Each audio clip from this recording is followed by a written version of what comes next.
नारायण नारायण। आज हम पढ़ रहे हैं साधक साधन बाई परम पूज्यपाद श्री राम किंकर जी महाराज। चैप्टर 1 श्री राम शरणम मम। नाम साधना।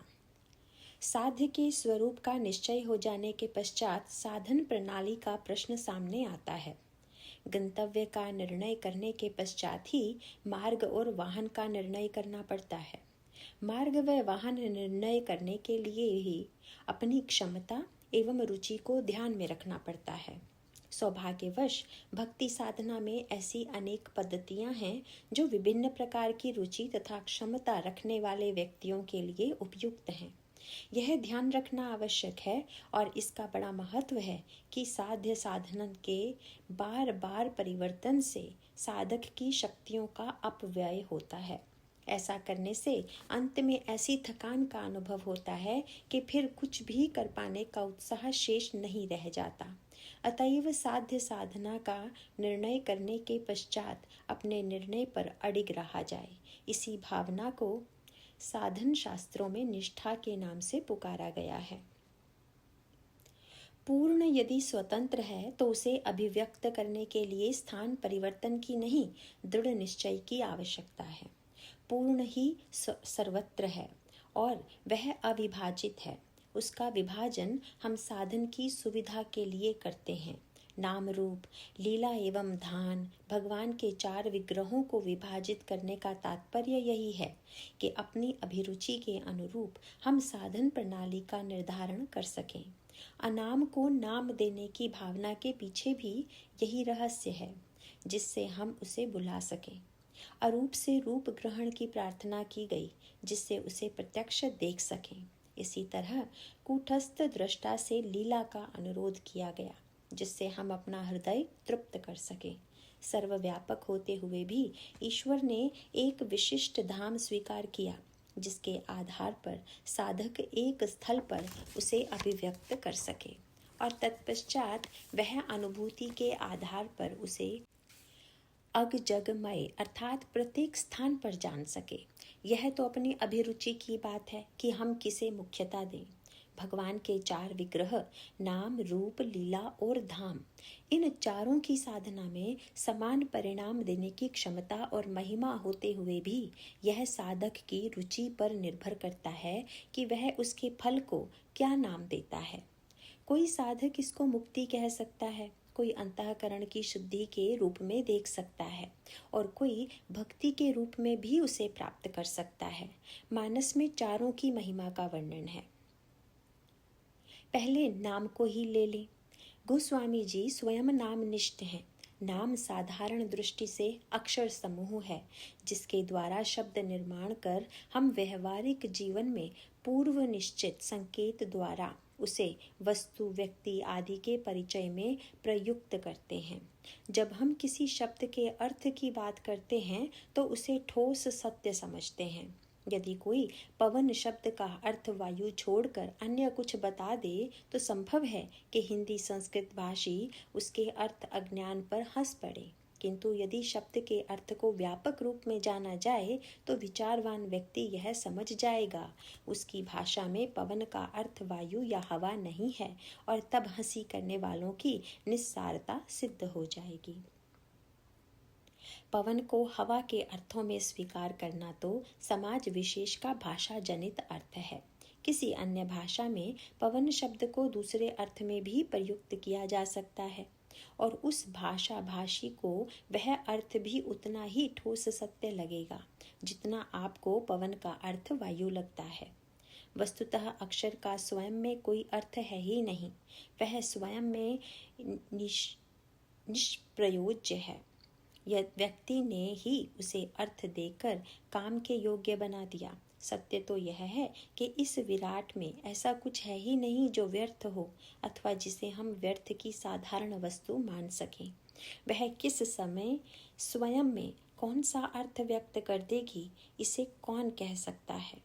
विविध आविष्कार और औषधियाँ इस बात का प्रमाण हैं कि साधारण या उपेक्षित माने जाने वाली वस्तु में कितनी असाधारणता छिपी हुई थी।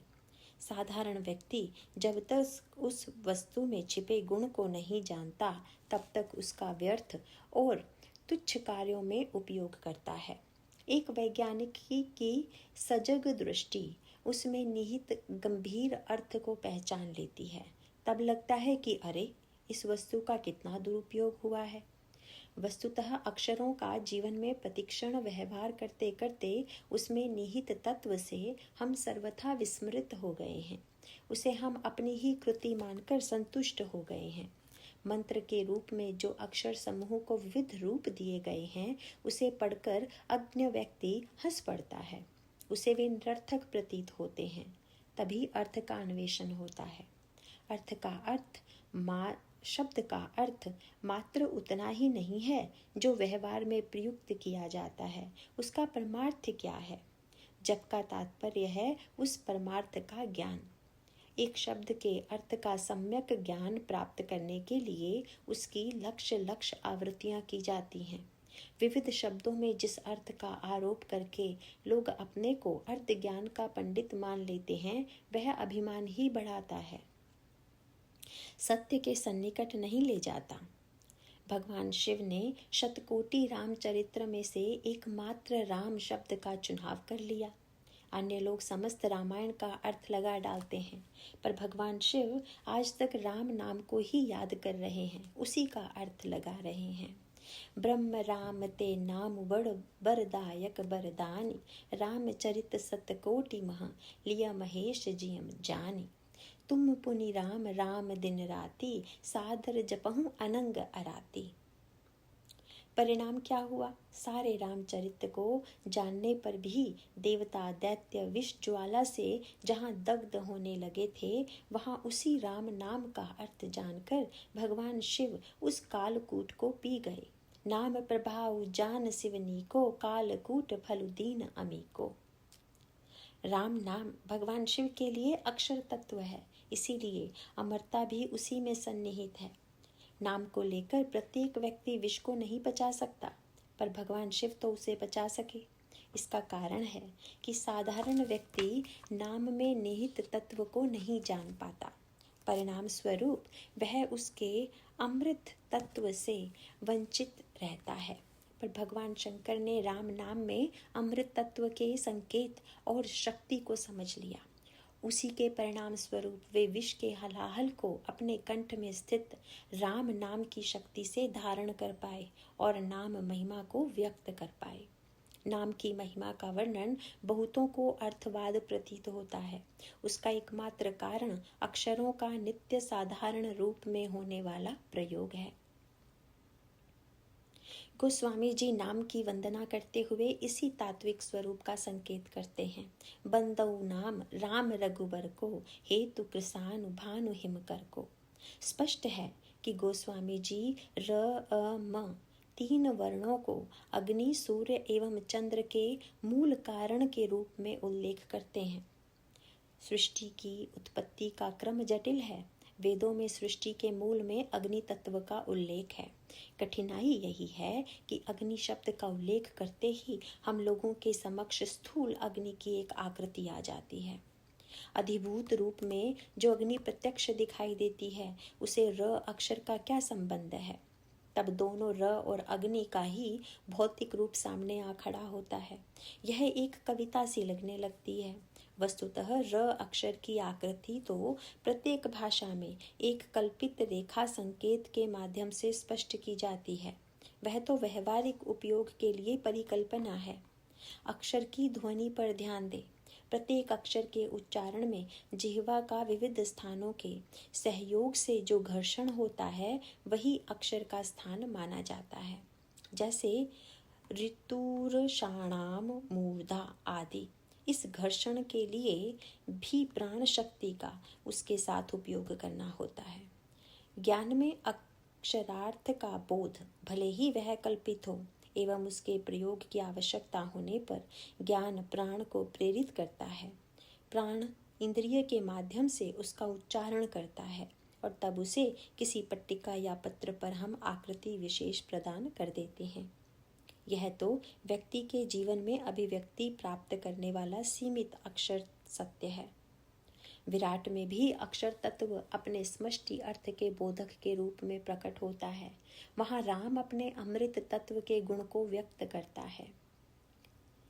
भगवान शिव राम नाम के रहस्य को सबकी अपेक्षा अधिक जानते हैं। इसका कारण यही है कि वे विराट के अहम हैं, अमरता के मूल स्रोत का उद्गम, जिसके द्वारा सृष्टि प्रवाह निरंतर क्षरित होने पर भी अक्षर है, उस रूप को जानते हैं। यहाँ तक तो नाम की सगुणता है, जहाँ वह व्यक्ति बोधक अर्थ से लेकर अमृत तत्व के बोधक अर्थ तक व्यक्त करता है। विज्ञान की भाषा में साधारण व्यक्ति के लिए राम शब्द एक स्थूल पदार्थ है। समष्टि चेतना के लिए राम शब्द विस्फुजित ऊर्जा में परिवर्तित अक्षर शक्ति का, अमरता का पुंज है। खोज की सीमा यही है। इसके परे जो है वह नाम का अगुण रूप है, अव्यक्त है। यह एक बौद्धिक खिलवाड़ ही नहीं है। गोस्वामी जी के नाम के भी इन द्विविध रूपों का ही उल्लेख किया है। विधि हरि हर मय वेद प्राण सो, अगुण अनुपम गुण निधान सो। सृष्टि में जो भी साकार तत्व हैं, सबके मूल में यह अग्नि ही है जो साक्षात गति के रूप में प्रेरक है। उसी के दो रूप सूर्य और चंद्र, जो कि उष्ण धारा और शीत धारा के सूचक हैं, के रूप में सृष्टि के समस्त व्यवहार चला रहे हैं। यह एक महत्वपूर्ण तथ्य है कि अग्नि की मानस में अभूतपूर्व मान्यता है। प्रभु के प्राकट्य के मूल में भी यज्ञ द्वारा अग्नि का आविर्भाव है। अग्निदेव ने प्रत्यक्ष होकर महाराज दशरथ के हाथ में चरु पात्र दिया। अग्नि के प्रकटीकरण की पद्धति में ही ब्रह्म के प्रकट होने की पद्धति का संकेत है। यज्ञ में अरणि मंथन द्वारा अग्नि प्रकट होने का तात्पर्य भी व्यापक अव्यक्त तत्व को व्यक्त करना है। एक दारुगत देखई एकु पावक सम जुग ब्रह्म विवेकु। भगवान शिव ने भी ऐसा ही संकेत दिया। अग जगमय सब रहित विरागी, प्रेम ते प्रभु प्रगटई जिमी आगी। साधारण अर्थों में अग्नि एक जड़ तत्व है। जहाँ जिस अग्नि का संकेत है वह इस लौकिक अग्नि का अधिष्ठात्री देवता है। अधिकांश व्यक्ति इस जड़ अग्नि को ही देख पाते हैं, उसी के द्वारा हमारा व्यवहार चलता है। फिर भी उसकी जड़ता का हम लोग प्रत्यक्ष अनुभव करते रहते हैं। वह अग्नि अच्छे बुरे का भेद किए बिना वस्तु को भस्म कर देती है। मानस में अग्नि चैतन्य तत्व के रूप में किया गया है, जिसके द्वारा हनुमान जी की पूंछ और विभीषण का घर भस्म नहीं होता। रावण समझता था कि अग्नि हमारे वश में है, पर वह भूल गया कि हनुमान जी उसी के दूत हैं जो अग्नि का सृजन करता है। ताकर दूत अनल जहि सिरिजा, जरा न सो तेहि कारण गिरिजा। अग्नि के मूल में वही राम है। रावण वध के पूर्व जब राम जानकी के प्रतिबिंब का अपहरण कराने की योजना बनाते हैं, तब वे महाशक्ति से अग्नि में निवास करने का अनुरोध करते हैं। तुम पावक महु करो निवासा, जौ लगी करो निशाचर नासा। रावण का विनाश करना यह कार्य भी शक्ति का है। उसी को वंदिनी बनाकर निष्क्रिय कर देने पर संहार का कार्य संपन्न ही कैसे हो सकता है। अतएव प्रतिबिंब को बिंदी बनाकर रावण स्वयं पर गर्व करता हुआ संतुष्ट है। महाशक्ति ही मानो स्वयं पावक में निवास करती हुई लंका दुर्ग को भस्म कर देती है। तब रावण सिर कटने पर भी नहीं मरता है। तब राम के पूछने पर विभीषण ने इसका कारण रावण के नाभि का मूल अमृत कुंड बताया। वहां भी प्रभु पावकास्त्र का प्रयोग करते हैं। सायक एक नाभि सरसोषा। उस अव्यक्त तत्व से यह अग्नि सूर्य चंद्र कैसे प्रकट हुए? जब सृजन का संकल्प किया होगा तब वह मूल में ज्ञानात्मक रूप में ही रहा होगा। अक्षर ज्ञान का प्रतीक है। मूल अगुण ज्ञानात्मक र अ म के त्रिविध व्यक्त रूप अग्नि सूर्य चंद्र हैं। भगवान के संकल्प मात्र से सृष्टि का सृजन हो जाता है। अग्नि शक्ति है। मुखादग्नि जायत, चंद्र चंद्रमा मनसो जातः आकांक्षा है। सूर्य चक्षो सूर्यो अजायत, नयन दिवाकर निर्माण है। उमा राम की भ्रुकुट विलासा, होई विश्व पुनि पावई नासा। ज्ञान नित्याक्षर है। अग्नि सूर्य चंद्र का भी मूल कारण वही है। वैदिक रूप में वह ओम है, मानस में वह राम है। ओम दुर्गम है, इसमें अधिकार अनधिकार की बात उठाई जाती है, किंतु राम सबके लिए हैं, जो अगम होते हुए भी सुगमतर हैं। कह तो नाम के सिद्धांत पक्ष की बात हुई। अब भक्ति सिद्धांत की मौलिकता एवं उसकी साधन प्रणाली की सरसता और हृदय ग्राह्यता का प्रश्न आता है। नाम मंत्र को अधिकांश साधन पक्षों में स्थान प्राप्त है, पर वहाँ उसमें विलक्षण मधुरिमा है। अन्यत्र नाम साधना के साथ एक एकाग्रता अपेक्षित है। भक्ति के नाम या मंत्र के साथ विश्वास की अपेक्षा बताई गई। मंत्र जाप मम दृढ़ विश्वासा, पंचम भजन सौ वेद प्रकाशा। विश्वास और एकाग्रता में प्रथम भेद सहज भावना और प्रयास साध्यता का है। विश्वास में सजग रहने की आवश्यकता नहीं है। वह नाम अक्षर या अनंत शक्तिमय ब्रह्म की महत्तम अभिव्यक्ति ही नहीं है, जिससे निरंतर सावधान रहने की आवश्यकता हो। मेरे तऊ माए बाप दो आखर हों, शिशु अरनी अरऊ। गोस्वामी जी के लिए रा प्लस म माता पिता हैं। नन्हा बालक व्यवहार में माता पिता के प्रति सजग नहीं रहता, फिर भी बालक निश्चिंत रहता है, क्योंकि बालक को माँ बाप के अनंत वात्सल्य पर पूर्ण भरोसा है। सेवक सुत पति मातु भरोसे, रहई असोच बनई प्रभु पोसे। इसी भावना की पृष्ठभूमि में गोस्वामी जी के नाम महात्म्य के रूप में कहे गए अनेक वाक्यों की संगति लग सकती है। भाई कुभाई अनख आलस हूँ, नाम जपत मंगल दिसि दस हूँ। यह चौपाई बहुधा उद्धृत की जाती है और इस पंक्ति से यह सिद्ध हो जाता है, नाम चाहे जैसे लिया जाए परम कल्याणकारी होता है। वस्तुतः ऐसा अभिप्राय है नहीं, क्योंकि जिस फल का गोस्वामी जी ने उल्लेख किया वह परोक्ष फल के रूप में तो है नहीं कि उस पर भरोसा कर ले। उस फल का तो प्रत्यक्ष अनुभव होना चाहिए। यदि नाम का ऐसा ही फल है तो क्या विधिहीन जापकों को दसों दिशाओं में मंगल की अनुभूति हो रही है? यदि नहीं तो प्रमाण वाक्य उद्धृत करने से लाभ ही क्या? तो क्या गोस्वामी जी का यह अर्थवाद है? किसी भी व्यक्ति के शब्दों का अर्थ करते हुए स्वयं उसकी मनस्थिति का ध्यान रखना आवश्यक है। कैकई राम को वन जाने की आज्ञा देते हुए संशयालु हो उठी थी। क्या राम वन जाना स्वीकार करेंगे? इसका उत्तर देते हुए राघवेंद्र ने कहा कि यदि किसी ऐसे मूर्ख की कल्पना करें जो कल्प तरु को छोड़कर एरंड तरु का सेवन करे और अमृत छोड़कर विष पी ले, तो ऐसे प्रस्ताव को जो स्वीकार कर लेगा वह मूर्ख ही होगा। क्या सचमुच ही वह प्रस्ताव ऐसा था जिसे प्रत्येक स्वीकार कर लेगा? हम सभी जानते हैं कि बिरले महापुरुष ही ऐसा करेंगे। वस्तुतः इस वाक्य में श्री राम के चरित्र का औदार्य और उनके सोचने की शैली की विशेषता प्रकट होती है। राज्य के स्थान पर वन जाने के प्रस्ताव में उन्हें कैकई अम्बा के प्रति इतना विश्वास था कि माँ मेरा भला छोड़कर कुछ कर ही नहीं सकती। यह भगवान श्री राम का माँ कैकई के प्रति अबोध बालक के रूप में सहज प्रेम की ओर इंगित करता है। प्रौढ़ी सुजन जनि जान ही जन की, कहूँ प्रतीति प्रीति रुचि मन की।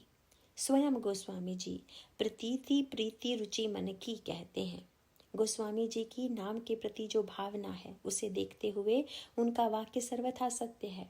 अब प्रश्न है कि शिशु माँ का नाम कैसे पुकारता है और माँ किस प्रकार से प्रसन्न होती है।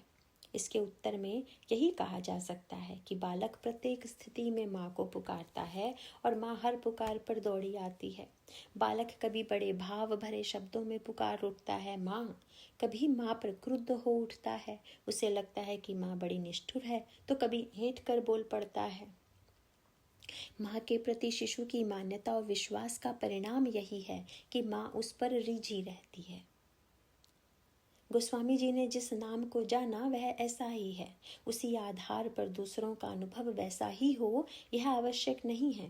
एक न्यायाधीश का बालक अपने पिता के स्वभाव का वर्णन कर रहा हो, उसके द्वारा यह सुनकर कि न्यायाधीश तो इतना सुहृद है कि कंधे पर कूद कर बैठ जाने से प्रसन्न होता है। यदि आप न्यायालय में जाकर वैसा व्यवहार करें तो परिणाम क्या होगा? भक्ति शास्त्र में विधि को महत्व न देकर विश्वास को महत्व दिया गया है, इसलिए कहने में सुगम हो गया, पर व्यवहार में प्रयोग करते समय समस्या जटिल ही है। नाम को बिना साक्षात भगवद रूप समझे कोई व्यक्ति उस पर समग्र विश्वास कर भी कैसे सकता है? यह विश्वास केवल चौपाई दोहरा देने का वाचिक रूप से कह देने मात्र का नहीं है। इस प्रचलित विश्वास पर व्यंग करते हुए प्रभु ने कहा, मोर दास कहाई नर आसा, करई तो कहूँ कहाँ विश्वासा। अतएव भगवान शिव, वाल्मीकि, गणेश, पार्वती आदि सभी दृष्टांतों में इसका वह रहस्य हृदयंगम किया जा सकता है। भगवान शिव नाम के प्रभाव को भली प्रकार से जानते हैं, तभी नाम प्रभाव जान शिवनी को कहा गया। भगवान शिव मूर्तिमान विश्वास हैं, वे विश्वास ही इसे नाम प्रभाव को भली प्रकार जानते हैं। उस विश्वास का उन्होंने परिचय दिया। कालकूट का पान वे सहज भाव से कर गए। महत्वपूर्ण तात्पर्य यह भी है कि कालकूट ने ही अमृत का फल दिया। अन्य देवता अमरता के लिए खोज रहे थे। उनकी दृष्टि में कालकूट मारक है और अमृत है अमरता का कारक, पर भगवान शिव तो मूल सत्य जानते हैं। वह मूल सत्य यही है कि कालकूट और अमृत दोनों का मूल तत्व कौन है। एक राम से ही अग्नि, सूर्य, चंद्र तीनों का प्राकट्य है। तीनों पृथक पृथक दिखाई देने पर भी जीवन के लिए पूरक तत्व हैं। ताप और शीत दो विरोधी तत्व होते हुए भी एक का अभाव होते ही जीवन नष्ट हो जाएगा। समुद्र से अमृत के पहले गरल का प्रकट होना भी इसी तथ्य का सूचक है। देवता जीवन के इस परम सत्य से वंचित हैं, क्योंकि इनकी दृष्टि इस मूल तत्व की ओर नहीं है। नामोच्चारण करते हुए उस हलाहल के पान का तात्पर्य भगवान शिव की दृष्टि में अंश को पूर्ण में एकाकार कर देना है। जहां अंश पूर्ण की ओर जा रहा है, वहां विनाश कहाँ? पूर्ण से अंश का पृथक होना ही विनाश को आमंत्रित करना है। सारी विराट प्रकृति में यही रहस्य देखने को मिलता है।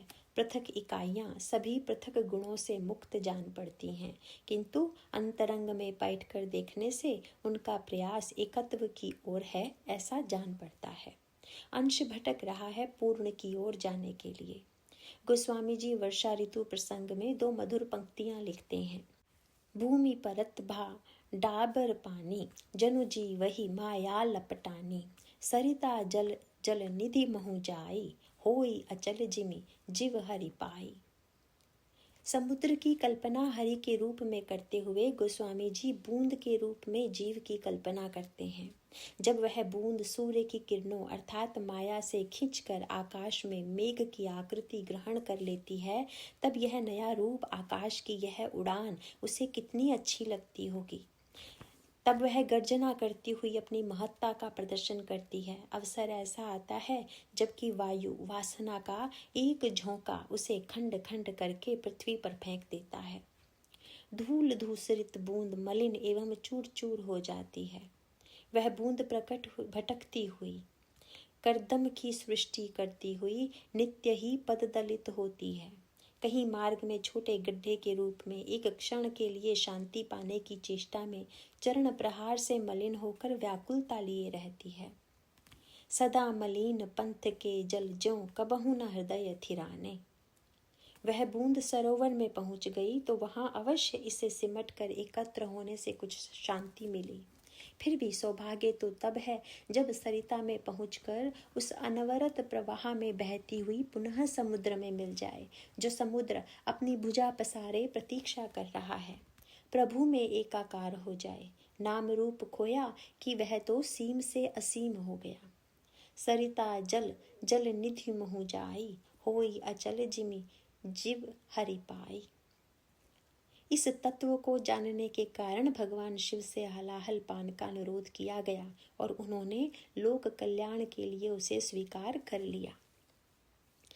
जरल सकल सुर बृंद विषम, गरल जे ही पान किय, ते ही न भजसी मन मंद को, कृपालु शंकर सरिस। वाल्मीकि गाथा और भी विलक्षण है।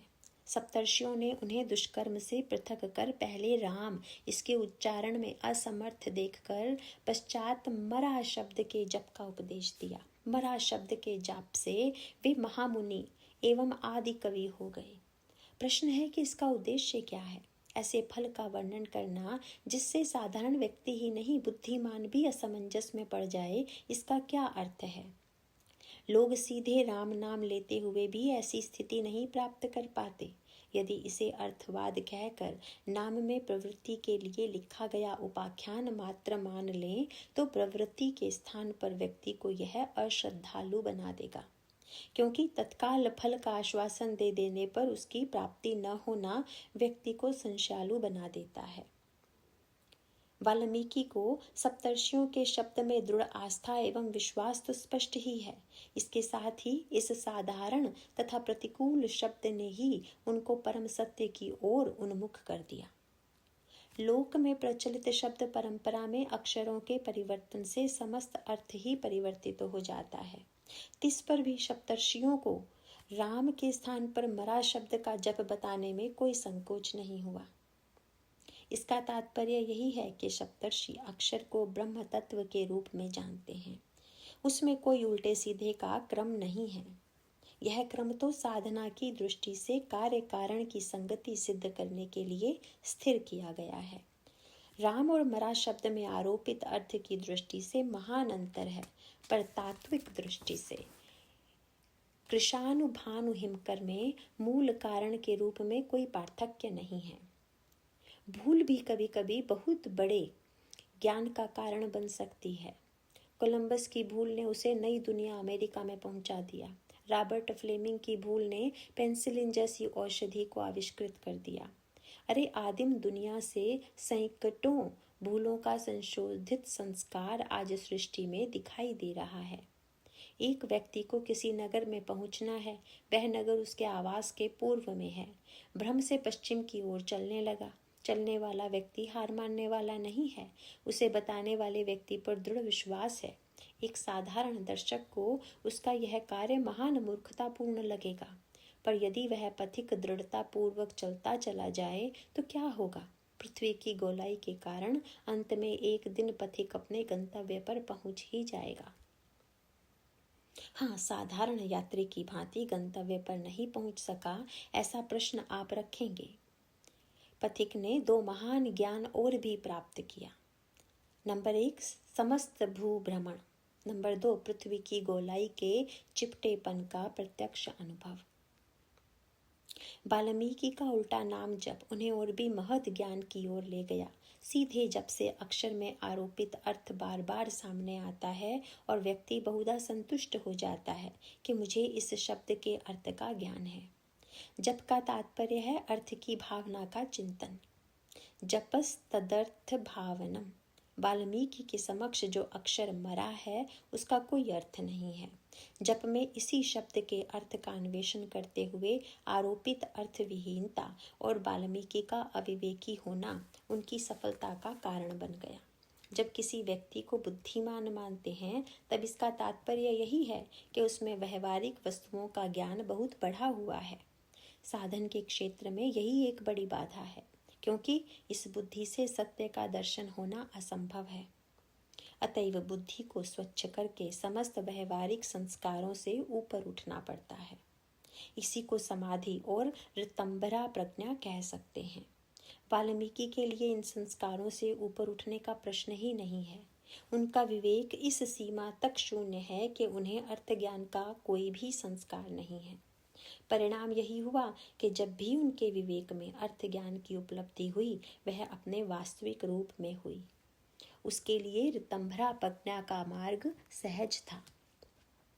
उलटा नाम जपत जगु जाना, वाल्मीकि भय ब्रह्म समाना, जानत तुम्ह होई जाई। वाल्मीकि का आदि कवि होना इसी अक्षर तत्व की खोज का परिणाम है। उन्होंने अर्थ की नई परिपाटी का ज्ञान किया। अर्थ जड़ नहीं, स्वयं में चेतन है। उसके विषय में कल्पना करने की आवश्यकता नहीं है। वह अर्थ जब स्वयं को अभिव्यक्त करता है तभी हम उसे पहचान सकते हैं। इनके जीवन में कविता का प्रादुर्भाव भी स्वयं ही हुआ। वे कविता के नहीं, उसकी अभिव्यक्ति के माध्यम बने। प्रकृति में जो सहज गुण हैं उन्हीं को आविष्कृत करके हम स्वयं काम में लाते हैं। प्रकृति में सूर्य के प्रकाश का उदय सहज है, तब हम घरों में विविध उपकरणों से प्रकाश व्यक्त करते हैं। प्रकृति, जल, वायु सभी की यही स्थिति है। व्यवहारिक जीवन में उनके बिना चलना सहज नहीं है। भक्त साधना को महत्व न देकर कृपा को महत्व देता है। इसके पीछे जो विचार की महत्ता है उसे बहुत कम लोग जान पाते हैं। घर में प्रकाश का मूल्य प्रतिदिन या प्रतिमास चुकाना पड़ता है, पर सूर्य के प्रकाश का हम क्या मूल्य चुकाते हैं? घर में आने वाले जल का कर देते हैं, पर मेघ की वर्षा स्वभाव सिद्ध है। बनाई हुई कविता प्रयास जन्य है। गोस्वामी जी ने मानस के प्रारंभ के 2 प्रसंगों में इनके पार्थक्य पर प्रकाश डाला है। उन्होंने सरस्वती की कल्पना 2 रूपों में किया। नंबर 1, ब्रह्मा की शक्ति जो ब्रह्मलोक में निवास करती है और कवि के आमंत्रण पर उन्हें दौड़ते हुए आना पड़ता है, वे श्रमित हो जाती हैं। नंबर 2, गोस्वामी जी उसे रामचरितसर में स्नान कराने का अनुरोध करते हैं, तभी उनका श्रम शांत होता है और तभी वह अपना आयास धन्य मानेंगी। यदि कवि ने प्रथम प्रकार वाली शारदा से प्राकृत जन गुण गान का कार्य लिया तो वह कविता सरस्वती का मस्तक धुनन ही होगा। मस्तक धुनन में भी एक ताल होता है। पश्चाताप पूर्वक कराहते हुए स्वर में भी एक प्रकार की लय होती है, पर क्या आप उसे संगीत का नाम दे सकते हैं? प्रथम प्रकार, भगति हेतु विधि भवन बिहाई, सुमिरत सारद आवति धाई, रामचरित सर बिन्हु अनहाय, सो श्रम जाय न कोटि उपाय, कीन्हे प्राकृत जन गुण गाना, सिर धुनि गिरा लगत पछिताना। द्वितीय प्रकार का कवि राम का जन है, वह प्रयास नहीं करता, और यहाँ सरस्वती राम की कठपुतली है। राम उस जन के हृदय मंदिर में कृपा करके उस दारू नारी का नृत्य करा देते हैं, तब अनायास ही ताल ध्वनि संगीत का सामरस्य जन में हो जाता है। सारत दारु नारी सम स्वामी, राम सूत्रधर अंतर जामे, जही पर कृपा करहि जनु जानी, कवि उर अजिर नचावहि बानी। वाल्मीकि उन्हीं सौभाग्यशाली महापुरुषों में हैं जिन्हें जन होने का सौभाग्य प्राप्त है। उनका उल्टा नाम जप और आदि कवित्व एक ही श्रृंखला की 2 कड़ियां हैं। गणेश जी की कथा भी नाम तत्व की महिमा पर महत्वपूर्ण प्रकाश डालती है। सर्वप्रथम कौन पूजित हो? देवताओं के समक्ष जटिल प्रश्न था। विविध सद्गुणों के मूर्तिमान रूप हैं देवता, सभी प्रथम पूजा का अधिकार चाहते हैं। अंत में एक उपाय निश्चित किया गया, जो समस्त ब्रह्मांड की परिक्रमा करके सर्वप्रथम लौट आएगा वही प्रथम पूजा का अधिकारी होगा। तब सभी देवता अपने अपने तीव्रगामी वाहनों पर बैठकर परिक्रमा के लिए चल पड़ते हैं। इधर गणेश को देखिए, आप विद्या बारिधि बुद्धि विधाता हैं। आपका वाहन मूषक है, वह भी अत्यंत मंथर गति वाला। वस्तुतः विचारक की गति मंथर गति ही होती है, वह प्रत्येक पग विचार पूर्वक रखता है। देवताओं के तीव्र गति संपन्न वाहनों के समक्ष इस मूषक वाहन की क्या तुलना हो सकती थी? फिर भी गणेश इस अभियान में सम्मिलित हुए। इसमें निहित संदेश गंभीर है। विचार के कारण यदि व्यक्ति क्रिया का परित्याग कर दे तो वह निष्क्रिय होकर तमोगुण में चला जाएगा। अतएव वह विचार की गति मंथर गति होते हुए भी कर्तव्य पथ में आरूढ़ रखती है। गणेश जी की यह यात्रा कर्मण्येवाधिकारस्ते मा फलेषु कदाचन का साक्षात दृष्टांत है। नारद बस दौड़ का आनंद ले रहे हैं। अन्य देवता मार्ग में नारद को देखकर उनकी उपेक्षा कर देते हैं, क्योंकि देवताओं को लगता है कि इनसे वार्तालाप में जितना समय नष्ट होगा उतने समय में न जाने कितनी दूरी पार कर लेंगे। यह प्रवृत्ति बहुधा प्रत्येक गुणवान में दिखाई देती है। वे संतों की अवहेलना कर देते हैं, पर गणेश तो इस सुअवसर से लाभ उठाते हैं। नारद को देखकर गणेश वाहन से उतरकर प्रणाम करते हैं। तब नारद ही उन्हें राम नाम की परिक्रमा करने की सम्मति देते हैं। परिणामतः गणेश प्रथम पूज्य हुए। इस कथा का महत्व केवल इतना ही नहीं है कि उन्हें प्रथम पूजा प्राप्त होती है। क्या नारद ने जो सम्मति गणेश को दी उसे अन्य देवता स्वीकार कर सकते थे? वस्तुतः यह विश्वास करना देवताओं के लिए असंभव था कि राम नाम में ही समस्त ब्रह्मांड निहित है। अन्य देवता स्थूलदर्शी हैं, वे आज्ञा को स्थूल अर्थों में लेते हैं। पिता ने कहा, वट वृक्ष उठा लाओ। सुनकर स्थूल बुद्धि का पुत्र उस वृक्ष को जड़ से उखाड़ने की चेष्टा करेगा। समग्र वृक्ष तो उठा लाना असंभव है, अतएव उसके कुछ शाखा पत्र लेकर चला आवेगा। योग्य पुत्र मुट्ठी में बीज के रूप से वट वृक्ष को उठा लाता है। समस्त विश्व की परिक्रमा और प्रथम पूज्य से क्या संबंध है? उसमें निहित संकेत यही था कि प्रत्येक गुण अल्पांश का ही ज्ञाता है। प्रथम पूज्य के लिए सर्व ज्ञान अपेक्षित है। भौतिक ज्ञान की दृष्टि से एक व्यक्ति वाहन पर बैठकर समस्त विश्व की परिक्रमा करके आ सकता है। दूसरा व्यक्ति एक अक्षर ज्ञान के सहारे ग्रंथ के रूप में विश्व का अध्ययन करके बिना कहीं गए हुए अधिक ज्ञान प्राप्त कर सकता है। पारमार्थिक रूप में अक्षर तत्व को समझ लेने का तात्पर्य सृष्टि के मूल रहस्य को जान लेना है। गणेश के इस विवेक का परिचय ही उनकी प्रथम पूजा का कारण है। नारायण नारायण चैप्टर 1 फिनिश होता है।